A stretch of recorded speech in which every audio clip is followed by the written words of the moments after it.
আসসালামু আলাইকুম। আমার আজকের গল্প বৃষ্টির দিনে দয়া। তো চলুন শোনা যাক গল্পটি। এক বর্ষার সকালে আমিন স্কুলে যাচ্ছিল। বৃষ্টি ঝরছিল টিপ টিপ করে। রাস্তায় ছাতা ধরে হাঁটতে হাঁটতে হঠাৎ সে দেখে এক বৃদ্ধ ভিক্ষুক ভেজা কাপড় পরে রাস্তার ধারে কাঁপছে। তার সামনে একটি ছোট বাটি রাখা, কিন্তু তাতে কিছুই নেই। আমিন থেমে গেল। তার ছোট পকেটে মাত্র 20 টাকা ছিল স্কুলের টিফিনের জন্য। তার ভেতরে দ্বন্দ্ব চলতে লাগলো, আমিন না খেয়ে থাকবে নাকি এই লোককে টাকা দিয়ে দিবে। ঠিক তখনই তার নানির কথা মনে পড়ল। আমিন, আল্লাহর জন্য কিছু দিলে তা কখনো কমে না, বরং আল্লাহ আরও বেশি দেন।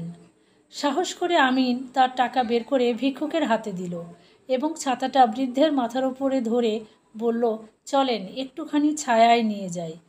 বৃদ্ধের চোখে পানি চলে এলো। কাপা গলায় বললেন, আল্লাহ তোমার এই দয়া কখনো ভুলবে না বেটা।